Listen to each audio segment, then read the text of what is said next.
फुजिनायखौ उपासना होनो। बे फुजियोब्ला बा उपासना खालामोबा गोसोआ गोथार जायो ओमफ्राय गियान जायो होनना। ओमफ्राय बेयाव ओरै होनबावदों जिनि उपास्य दिनै उपासक दिनै उपासना नाय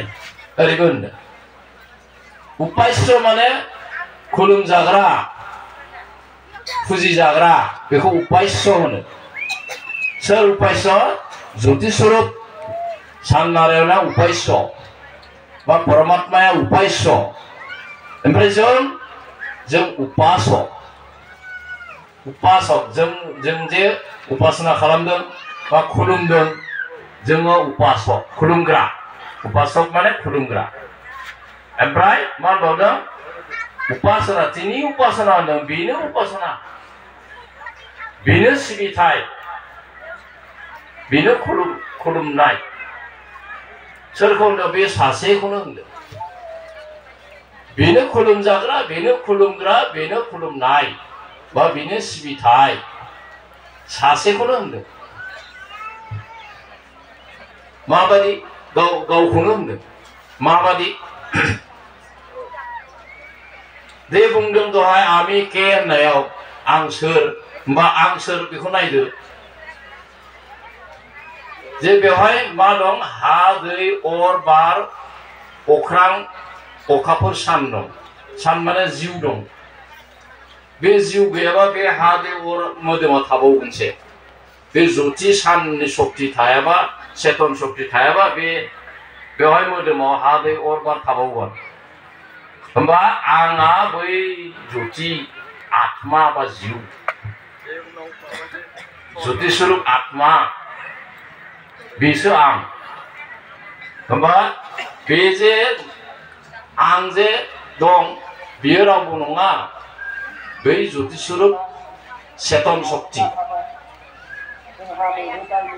होमबा आरो आं सोर?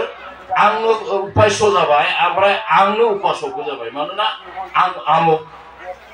आत्मा सासे जिबि जिबात्मा बेबो बेनो। ओमफ्राय जाय खामानिखौ मावदों बेखौ उपासना होनो। जोङो जिथु सिबिनाय खामानि बेबो बेनो होनदों। बे मोनथामबो जिनिसा बे सासेयानो रावबो नङा। होमबा बाहाय बे मुलुगाव रावबो गैया बे सासेबो दं हारसिंनो साग्लोबनानै दं। ओमफ्राय जों जाबाय होनबा मा? जों बिनि आथिं आखाइ बिबार फिथाइ। दंफां फांसेयाव जेरैबायदि दालाइ बिलाइ थानानै गेरेमसा गेवसारनानै फांसे आबुं दंफां जायो थिग बिदिनो बर' ब्रह्मआ बेबादि गिदिर फांसे दंफां जानानै बाहाय दालाइ बुग्लायनानै दं। बे दालायाव सोर सोर दं? बे दालायाव दं ख्रिस्टान दं, बे दालायाव दं हिन्दु दं, बे दालायाव दं बाथौ दं, बे दालायाव दं इस्लाम दं। गासैबो बे फांसे दंफांनिनो दालाय दासाजोब। ओमफ्राय जों जाबाय फिथाइ बिबार बिलाइ जानानै दं। फिथाइया थाइबाय जोंखौ फिथाइ महरै थाइबाय। परमात्माया ज्योति स्वरूपा थाइबाय जोंखौ फिथाइ स्वरूपै गावनि दालायनिफ्राय जोंखौ बिबार बारनानै फिथाइ थाइहोबाय। ओमफ्राय बे फिथाइया फैयै फैयै सोरबा थाइजेननायावनो एम्फौ नांनानै सिरिगोन। सोरबा एसे रानायावनो हयथ' मा जागोन बियो एम्फौ अरनानै बिबो सिरिगोन। ओमफ्राय थांनानै सोरबा गोमोन मोनफ्रुहैगोन आरो मोनफ्रुनानै उनावहाय मोनफ्रुबाथाय बै दालाया जिथु थेन्था बे थेन्थाया मा जासिगोन? नरम जासिगोन आरो थेन्थाया नरम जाबा बियो राव जलदब सिरिसिगोन। दालायनिफ्राय जलदब सिरिसिगोन। थारमाने जोङो सोरबा उजिनाय लोगो लोगो थैयो, सोरबा एसे देरहांनायावनो, सोरबा सेंग्रायावनो, सोरबा एसे बोरायदबनायाव, सोरबाबा माबायो एखेबारे सोरबाबा मा बोराय फ्लेनानै थाहैयो एखेबारे 100 बोसोर बारलायलाङो। बिबार बाराबो थाला उनाव बै थेन्थाया नरम जाबा सिरिसिगोन। बेबायदिनो जोंनि फैलाय बुजिलाया जागासिनो दं आरो माबागासिनो दं थारमाने जोङो मा गासैबो हिन्दु ख्रिस्टान इस्लाम फांसे दंफांनिनो दालाय फिथाइ बिबार बिलाइ जानानै दं जोङो नाथाय जोंनि गुदिया जे बै दंफां जाय दंफांनिफ्राय दालाय बुसारदों बे दंफांखौ जोङो सिनाया हिन्दुआबो सिनायाखै ख्रिस्टानाबो सिनायाखै दस्रायाबो मुस्लिमाबो सिनायाखै बै गाव जि दंफाङाव दालायाव थायनानै दं बै दालायखौल' हयथ' बे सिनायबाय खिन्थु नैबे गुदि दंफां जाय दंफांनि दालाय महरै दङ फिथाइ महरै दङ बेखौ सिनायाखै जोंनि हमथाना थानाय जाय जोंखौ हमथानानै दङ हमथाग्रा जे होनदों धर्म बे हमथाग्रा गुदि बिफांखौ रावबो सिनायाखै बै दालायाव थानानैल' नैबे जों हमथानानै थानाय दालायाल' सयथ' होनना बुंदों ख्रिस्टानाबो होनबाय मुस्लिमाबो होनबाय नैबे जों हमथाना थानाय दालाया सयथ' बेनि इसोर आल्लाह हिन्दुफ्राबो बुंबाय बिदिनो नै जों हमथाना थानाय दालाया सयथ' किन्तु बै आसोल बे दालायखौ हमथानानै दं जे गुदि दंफां परमात्मा ज्योति स्वरूप बेखौ हले सिनाय आरो बेनिखायनो मा फांसे दंफाङाव थानानैनो जोङो हिंसा हिंसि नांलाय खमलाय बे दालायनिफ्राय बै दालायाव बास्लायनो बुरखाय हरलायबाय थायो दालाय मोनसेयाव दं सोरबा नैबे दालायासो मोजां बेयाव फै बेबो नैबे दालायाव फै बेयावसो सुख दं सान्थि दं अथ'स दंफाङा फांसेयानो बे दालायखौल' बास्लायलायबाय थायो आरो बे दालायनिफ्राय बे दालायनिफ्राय बे दालायनिफ्राय बे मोख्रा बायदि आरो बे फिथाइखौ जाखांबा बै दालायाव बे फिथाइखौ जाखांबा बे दालायाव बेबायदि जोङो बे मुलुग माबायाव बिदि सोलिगासिनो दं आरो दा बेखायनो जोङो सरुस्थिथिया खावलायदों बै नों जाय दंफाङाव थायनानै दं बे दंफांखौ सिनाय बेखायनो बेखौ उर्ध्वमूलं अधोशाखं होनदों गीतायाव उर्ध्वमूलं अधोशाखो मूल माने रोदा रोदाया उर्ध्व गोजौआव दं रोदाया गोजौआव दं अधोशाखं अध माने गाहायथिं दालायफ्रा दङ दंफांनि बै दंफांनि रोदाया गोजौआवसो ओरै बुसारनानै दं ओमफ्राय दालाया ओरै गाहायाव बुसारनानै दं होमबा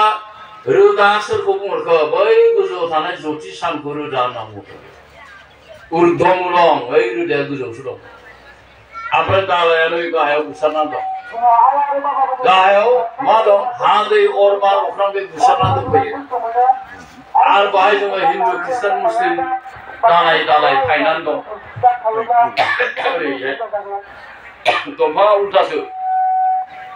गोजौआवसो बिनि रोदाया ओमफ्राय ओरै माबानानै फैनानै गेरेमसा दालाय बेवहाय थायै दंजोबो आरो मा जों गासैबो सिङाव बेखायनो दंफां फिथाइया सिरिबाथाय गाहायावसो गोग्लैयो गोजौथिं थाङा आरो गोजौथिं थांखानायबाथ' आरो मोजाङानो जाबायमोन जै सिरिबाय गाहायाव हावसो दलद सिरिफैयो मानोना रोदायाथ' गोजौआवसो नालाय बे रोदाथिं थाङा गाहायथिंसो गोग्लैयो दा बेखायनो जोङो बेखौ सिनायनांगौ परमात्मा ज्योति स्वरूपखौ सिनायनानै उपासना खालामनांगौ खुलुमनांगौ दा बे दहाय बुंदोंना उपासना की जिनिस की बुस्थु होननाय उपासनाय मन पवित्र होया ज्ञान जन्मे जे गोसोखौ गोथार खालामनांगौबा जोङो उपासना खालामनांगोन फुजिनांगोन बेखौ फुजियोना फुजिया जोङो दाबो खालामदोंना खालामाखै उपासनाखौ गियान जानो थाखाय गोसोखौ गोथार खालामनो थाखाय जोङो उपासना खालामनांगोन दानिया होनबा उपासना खालामनांगोनबा माबायदि उपासना खालामनांगोन माबायदि उपासना खालामबा बेखौ मोनगोन কি প্রকারে উপাসনা করিলে জীব তাহাকে প্রাপ্ত হইতে পারে मा रोखोमै बेखौ उपासना खालामबा बेखौ मोनो बिनि राहाखौ परमहंसआ खिन्थाबाय मा खालामनांगौ प्रथमे अग्निते आहुति अमृतसागराव नाय 45 पृष्ठा अमृतसागरनि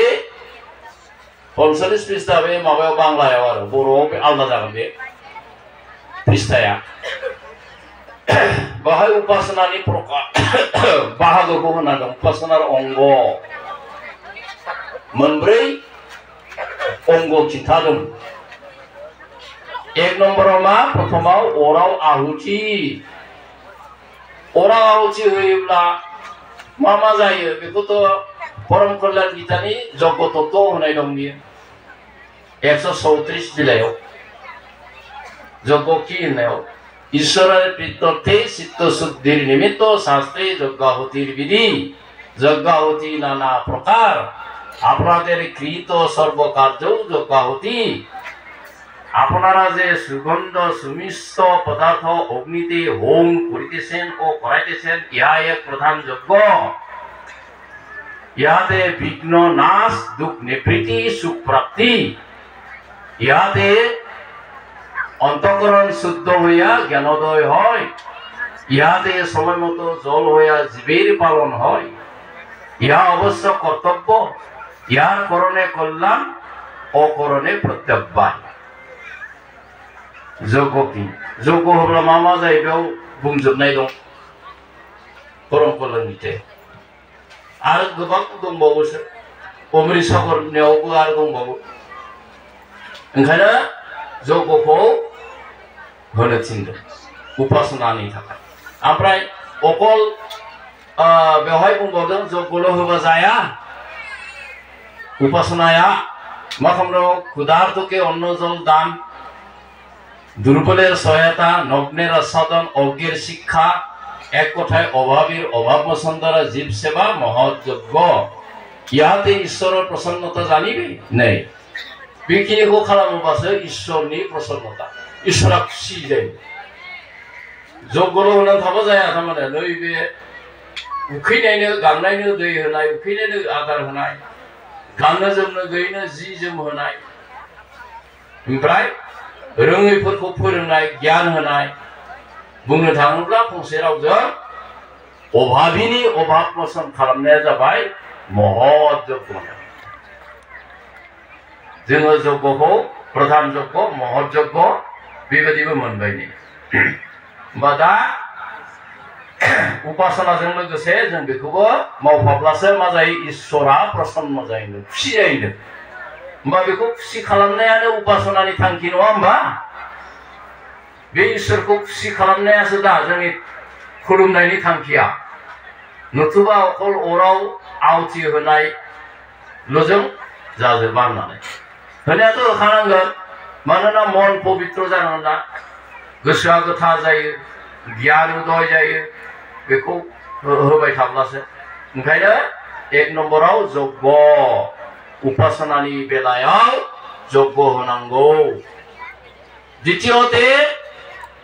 ओंकार जप प्राणायाम द्वितीय मा खालामनांगौ ओम सद्गुरु ओम सद्गुरु मानो ओंकारखौ मानो गाबज्रिनांगौ नामा बिनि ओम नामा बिनि जों जायखौ उपासना खालामदों बिनि नामा ओम गाबज्रिबाय थानाङा होमबा जोङो निश्चय इसोरखौ मोननांगौब्ला गाबज्रिबाय थानांगोन जोंनि उखैनाय गांनाय दुखु दाहाखौ फोजोबनोब्ला जोङो गाबज्रिबाय थानांगोन जेरैबायदि सासे गोरलै गथ'आ बिमानि आहार मोनजायाबा उखैयोबा गाबबाय थायो जेब्लासिम आहार दौवा बिमाया अब्लासिम बे गथ'आ गाबबाय थागोन जेब्ला दौगोन आदार होमबाना बे गथ'आ सिरि थागोन नङाबाथ' बे गाबबायानो थागोन गाबनाया बियो उनाव मोनथाराबा बियो गाबै थैलांगोन गथ'आ होमबा जोंबो मा बै गथ' गोरलै बादि जोंनि दुखु दाहा उखैनाया जोबागौमानि गाबज्रिबाय थानांगोन ओम सद्गुरु ओम सद्गुरु ओम सद्गुरु जेरैबायदि गथ'फोरा आयै आयै आयै आयै होनना बिमाखौ नागारबाय थायो जेब्ला बिमाखौ लोगो मोनबाय होमबाना बे सिरि थाबाय जोंबो बेखौ ओरैबायदि गाबज्रिबाय थानांगोन ओम सद्गुरु ओम जों बेखौ मोनागौमानि बा बिनि माबाखौ बुजि मोनागौमानि जों गाबज्रिबाय थानांगोन जेब्ला नों बुजि मोनबाय मिथिबाय हमदां हाबाय जाबाय आरो मा होमबाना नोंहा दा उदैया बुंबाय नालाय आरो मानो गाबज्रिबाय थाबावनो गाबज्रियाबाबो जासै बिदि होनदों दा बेनिखायनो जोङो बेखौ मोनागौमानिया गाबज्रिबाय थानांगोन माबाबाय थानांगोन ओम सद्गुरु बेनिखायनो ओम होननानै हांखौ बोखोबाय मेलेमाव दसे दिदोम लाखिबाय ओमफ्राय बे हांखौ जे लाबाय हगारफिननांगोन ना ओरैबायदि लासै हगारनांगोन स्टेप बाय स्टेप जेन जोंनि बे गबोनाय हांआ बै दाउ खिथुआव थानाय गांखौबो बिरहोआ बा सोमावहोआ बेबायदियै मिहि खालामबाय थानांगोन ओम सद्गुरु ओम सद्गुरु ओम सद्गुरु माने लासै हमथा हमथा बे हांखौ बेबायदिनो बे ओंखार जप आरो प्राणायाम होनना प्राणायामबो जाफायोबाय थारमाने बेखौ खालामबाय थायोबा मा जायो होनदों मोनसे एक्सारसाइज जानानै मोनसे गोथौ माबाया मोनदांथिया फैयो गियान उद्भब जायो ओमफ्राय नैबे हार्टआ मा जायो गोख्रों जायो बोलोगोरा जायो बेनिफ्राय मा होनो अन्तरनिफ्राय मा फैयो शक्ति ओमफ्राय बेजों लोगोसेनो मा ज्योतियाथ' खर'आव जोंबाय थानाय बे ओंखार जप लानायावनो ज्योतिखौबो स्रां खर'आव जोंबाय थादों ओमफ्राय बिथिं माबायाबो लाबाय थादों बे ज्योतिनि जोंब्रनाय शक्तिजों नोंनि ओंखार जपनि शक्तिजों अन्तःकरणा मा जागोन बलवान जागोन शक्ति बाहिर जागोन बे शक्तिया जायोबा नों रावखौबो गिनाय नङा नों रावखौबो मुगैनायबो नङा रावखौबो नेवसिनायबो नङा बे माबाया नोंनाव जाखांसिगोन आरो दा बे शक्तिखौ मोननो थाखायनो जोङो बे ओंखार जप प्राणायाम ओमफ्राय अग्निते आहुति बे जाबाय थानांगौ मानोना बे जोंनाव बे शक्तिया थायोबा ना नोंखौ मोसाया बारसिननो हागोन ना मैदेरा नोंखौ होसोनो हागोन ना जिबौआ नोंखौ सौनो हागोन ना सुथुरा नोंखौ माबानो हागोन एसे गोजाननिफ्रायनो बासायना थानांगोन नोंनाव मा दं अन्तर शक्ति ज्योति शक्ति मनोबल मनोशक्ति बेयो नोंनाव थाबाय थागोन रावखौबो नोंहा गिनाया जानाय नङा गिसं गासं जेबो जानांगौनि प्रयोजन गैया नोंहा गोसोआ गोथार गियाना गोथार नों सोरखौ गिनो नों ना सोरनिबा अननाय खालामदों नोंथ' रावनिबो अननाय खालामाखै होमबा नोंहा सोरखौ गिनांगौ दं जायहा मालायनि अननाय खालामबाय थायो बेहासो गिनांगौ दं जाय मालायनि खति खालामबाय थायो बेहासो गिनांगौ दं बिनिखायनो जों जे सानफ्रामबो सेंग्रा अमा दाउ फारौ बुथारबाय थायो अननाय खालामबाय थादों बिनिखायनो बिसोरनाव गिनाय दं गिनाया बै अमा बेदर दाउ बेदर मैसो बेदर हांसो बेदर जाबाय थाग्रानाव थायो गिनाया आरो बिसोर बुथारगासिनो दंना अननाय खालामगासिनो दंना बिसोरहा गिनांगौ थायो आरो दा बेखायनो बै रावनिबो अननाय खालामै गोथार सासे बेक्तिया ओंखार जप खालामग्रा बेक्तिया नित्य जग्य होग्रा बेक्ति